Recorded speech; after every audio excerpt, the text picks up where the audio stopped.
দিনক্ষণ ঠিক করা হলো, অমুক দিন এক মেলার মধ্যে খোবাইবকে শুলের মধ্যে চড়াইয়া মৃত্যুদণ্ড দেওয়া হবে। শুলের মধ্যে কি বললাম, শুলি বলেন না, শুলি, ধারালো তীক্ষ্ণ শুলি, এটার মধ্যে শুলি জমিনের মধ্যে গাড়া হবে। লোকেরা ধরে ওই শুলির উপরে বসিয়ে দেবে, তাকে নিচে দিয়ে শুলি ঢুকবে, মাথা দিয়ে বাইরে হবে। কষ্টটা বেশি না কম? এমনি কতল করিয়া ফেলাইলে এক ধরনের কষ্ট, গুলি করলে এক ধরনের কষ্ট, কিন্তু নিচে দিয়ে পায়খানার রাস্তা দিয়ে বল্লম ঢুকবে, মাথা দিয়ে বাইর হবে, কত কষ্ট। তো দিনক্ষণ ঠিক হলো, হযরত খোবাইবকে ওই শুলির সামনে আনা হলো, তীক্ষ্ণ ধারালো ছুরি, হাজারো হাজার মানুষ। এবার খোবাইবকে বলতেছে কাফেরেরা, এ খোবাইব, তোমাকে কিছুক্ষণের মধ্যে তোমাকে মৃত্যুদণ্ড দেওয়া হবে, তোমার শেষ কোনো ইচ্ছা আসেনি? আমাদের বাংলাদেশে এমন আছে না, তোমার কারো দেখার ইচ্ছা আসেনি, একটু শেষ কোনো ইচ্ছা আসেনি, একটা বলো। খোবাইব বলতে তোমার কোনো শেষ ইচ্ছা কোনো কিছু আসেনি? খোবাইব বলতেছে আমার শেষ ইচ্ছা আছে একটা। কি বলো? আমার 2 রাকাত নামাজ পড়তে দাও। আরো আওয়াজ করে বলেন না, নামাজ পড়া দরকার আছে না নাই? 2 রাকাত নামাজ পড়তে দাও। হযরতে খোবাইব রাদিয়াল্লাহু তাআলা আনহু যখন এই আরজ করলেন, মক্কার মুশরিকেরা অনুমতি দিলেন, ঠিক আছে নামাজ পড়ো। হযরতে খোবাইব রাদিয়াল্লাহু তাআলা আনহু নামাজ শুরু করে দিলেন। এক পর্যায়ে যখন সিজদার মধ্যে গেলেন, সুবহান রাব্বিয়াল আলা বলতেছেন, তখন আলার সাথে দিদার চলতেছে। সুবহানাল্লাহ বলেন না? আসসালাতু মিরাজুল মুমিনিন, নামাজ হলো মুমিনের জন্য মেরাজ। লা সালাতা ইল্লা বিহুজুরিল কলব, নবী বলেন নামাজ পরিপূর্ণ হবে না হুজুরি কলবের নামাজ ছাড়া। নবী বলেন হুজুরি কলবের ফার্স্ট ক্লাস নামাজ হলো তুমি যাকে দেখতেছো, যার ইবাদত করতেছো, তাকে দেখে দেখে ইবাদত করো। হযরতে খোবাইব রাদিয়াল্লাহু তাআলা আনহু যখন সুবহান রাব্বিয়াল আলা বলতেছেন, সিজদার মধ্যে আল্লাহর সাথে তার দিদার চলতেছে, আশিক মাশুকের দিদার চলতেছে। সুবহানাল্লাহ। কখন যে সময়টা একটু বেশি যাইতেছে, হযরতে খোবাইবের কোনো খবর নাই, কোনো খবর নাই। এবার মক্কার মুশরিকেরা বলতেছে, ও খোবাইব, বুঝি তোমার মনের মধ্যে মরণের ভয় ডাকছে, নামাজের বাহানা দিয়া সময় পাস করতেছ। জোরে বলেন না। ইমানদারেরা কি মরণের ভয় করে? আওয়াজ করবে না, মরণের ভয় করে? ইমানদারেরা কখনো মরণের ভয় করে না, বেঈমানেরা করে। হযরতে খোবাইবের কানে যখন এই আওয়াজ গেল, তিনি নামাজ তারপরে সমাপ্ত করে দিলেন, করে বললেন, এ মক্কার মুশরিকেরা, আমার মরণের ভয়ে আমি নামাজ লম্বা করি না, কখন যে সময়টা বেশি হয়ে গেছে আমি নিজেও টের পাই না, যেহেতু আমার মাবুদের সাথে আমার প্রেমের আলাপ চলছে।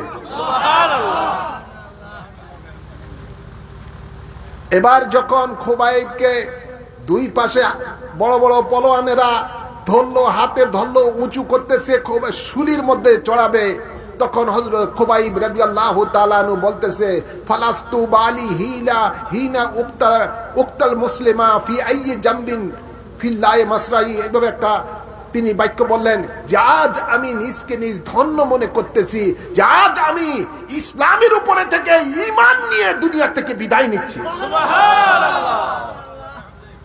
তাই মুসলমান কখনো মরণকে ভয় করে না, জান চলে যেতে পারে, ঈমান ছাড়তে পারে না। আলে রাসূল আমাদেরকে কারবালা জমিনের মধ্যে শিক্ষা দিয়েছেন যে ঈমানের সামনে যদি তোমার সন্তানের প্রশ্ন এসে যায়, সন্তানকে কোরবানি করে দাও, ঈমান দিও না। যেমনি ভাবে তিনি হযরত ইমাম আলী আসগরকে কোরবানি করেছেন, ইমাম আলী আকবরকে কোরবানি করেছেন, ইমাম কাসেমকে কোরবানি করেছেন। হযরতে ইমাম হুসাইন আলে রাসূল আমাদেরকে শিক্ষা দিয়েছেন যে ঈমানের সামনে যদি তোমার আত্মীয় স্বজনের যদি প্রশ্ন এসে যায়, আত্মীয় স্বজন কোরবানি করে দাও, একে একে নবী পরিবারের ৭২ জন সদস্যকে আলে রসুল কোরবানি করে দিয়েছেন, তারপরে বাতিলের সামনে ঈমান বিক্রি করেন নাই। আওলাদে রসুল আমাদেরকে শিক্ষা দিয়েছেন যে ঈমানের সামনে যদি তোমার জানের প্রশ্ন আসে, জান কোরবানি করে দাও, তারপর ঈমানকে তুমি বিক্রি করে দিও না, ঈমান বিসর্জন দিও না। আলে রসুল ইমাম হুসাইন জান্নাতের যুবকদের সরদার, তিনি নিজে কোরবানি হয়ে গেছেন, তারপর ঈমান কোরবানি দেন নাই। এই ধরনের আদর্শ আমাদের মধ্যে থাকা দরকার আছে না নাই? আওয়াজ করবেন না, দরকার আছে না নাই? আল্লাহ কবুল করুন, আমিন আমিন বলেন, আমিন বলেন। আরেকটি ঘটনা বলেই, শুনতে রাজি আছেন? আল্লাহর নবীর কাছে ইসলামের যুগে বিভিন্ন মানুষ ইসলাম ধর্ম গ্রহণ করছেন, পুরুষ আপনার ইসলাম ধর্ম গ্রহণ করছেন, মহিলারা করছেন। এর মধ্যে মহিলার মধ্যে একজন ছিল হযরতে সুমাইয়া রাদিয়াল্লাহু তাআলা আনহা। সুবহানাল্লাহ বলতেন না? নাম কি? হযরতে সুমাইয়া রাদিয়াল্লাহু তাআলা আনহা, যিনি ইসলামের মধ্যে, ইসলামের জন্য সর্বপ্রথম নারীদের মধ্যে যিনি শাহাদাতের পেয়ালা পান করেছেন।